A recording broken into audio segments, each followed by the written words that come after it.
नमस्कार, आप देख रहे हैं टाइम्स न्यूज और मैं हूं आपके साथ कंचन। इंदौर पुलिस गुम बालक बालिकाओं की समीक्षा कर रही है। इसी के चलते शनिवार को एसीपी सौम्या जैन मल्हारगंज थाना क्षेत्र स्थित बाल आश्रम पहुंची, जहां उन्होंने दिव्यांग बच्चों का हालचाल जाना, साथ ही आश्रम की व्यवस्थाओं का निरीक्षण किया। अक्सर बाल आश्रमों से पुलिस को शिकायतें मिलती रहती हैं कि यहां पर बच्चों का सही से लालन पालन नहीं किया जाता है।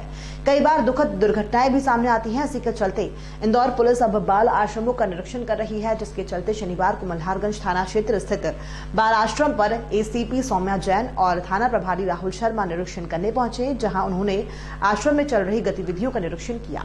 दिव्यांग बच्चों की सुरक्षा की उचित उपकरण है या नहीं, इसकी तफ्तीश की, साथ ही आश्रम के ऊपर चल रही ओपीडी का भी जायजा लिया।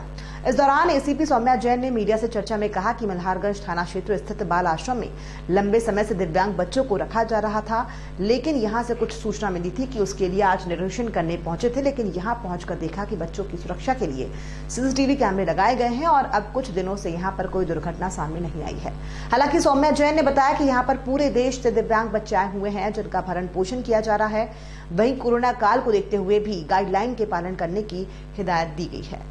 गौरतलब है कि अब पुलिस गुम हुए बालक बालिकाओं को लेकर बाल आश्रम में निरीक्षण कर रही है, जिसकी शुरुआत मल्हारगंज स्थित बाल आश्रम से की गई है। आज आपने क्षेत्र में मौजूद बाल आश्रम का निरीक्षण करा, किस तरह की व्यवस्थाओं का जायजा लिया? ये बाल आश्रम मल्हारगंज क्षेत्र में स्थित था और जो निरीक्षण के दौरान मैंने पाया कि नीचे एक हॉस्पिटल बना है, जिसमें बहुत सारे स्पेशलिस्ट फील्ड के डॉक्टर्स हैं।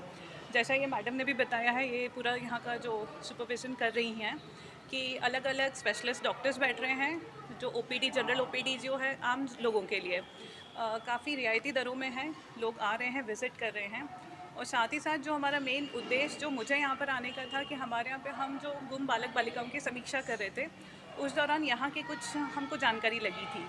तो मैंने मैडम से भी चर्चा की और टीआई साहब के साथ फिर हम लोग यहाँ विज़िट कर रहे हैं कि जैसे यहाँ पर मेंटली रिटार्डेड कुछ बच्चे हैं, दिव्यांग बच्चे हैं, उनका कई बार कुछ ऐसा हो जाता है कि वो यहाँ से कहीं चले जाते हैं। पूरे ऑल ओवर इंडिया से यहाँ पर बच्चे आए हैं, जैसा अभी मैंने विज़िट में देखा है।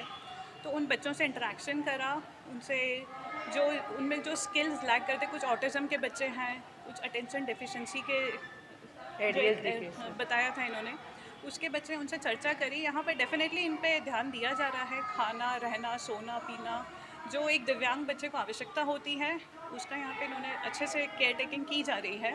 और जो पुलिस के पर्सपेक्टिव से हमारा उद्देश्य था कि देख ले कहीं कोई घटना दुर्घटना ना हो इन बच्चों के साथ, तो देखा तो यहाँ पे कैमरे सीसीटीवी वगैरह प्रॉपर्ली इंस्टॉल्ड हैं और विगत कुछ माह से घटनाएँ नहीं हुई हैं। तो ये एक तरह से इनका प्रयास, पुलिस का एक प्रयास है कि ये बच्चे सेफ़ रहें, सुरक्षित रहें और आगे के लिए सक्षम बने भविष्य के लिए। कोरोना को लेकर किस तरह के दिशा निर्देश दिए? कोरोना को लेकर अभी हमने देखा, जैसे विज़िट किया था, क्योंकि नीचे ओपीडी और हॉस्पिटल इनका चल रहा है, तो उसमें देखा था कि स्पेसिफिकली जैसे पेशेंट्स आते हैं तो उनका सिटिंग अरेंजमेंट दूर दूर रखें।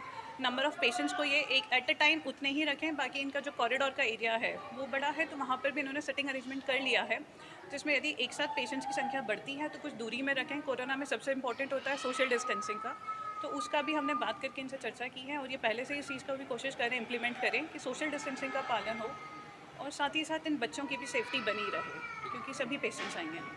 टाइम न्यूज़ देखिए अब आपके मोबाइल और स्मार्ट टीवी पर लाइव प्ले स्टोर से डाउनलोड करें।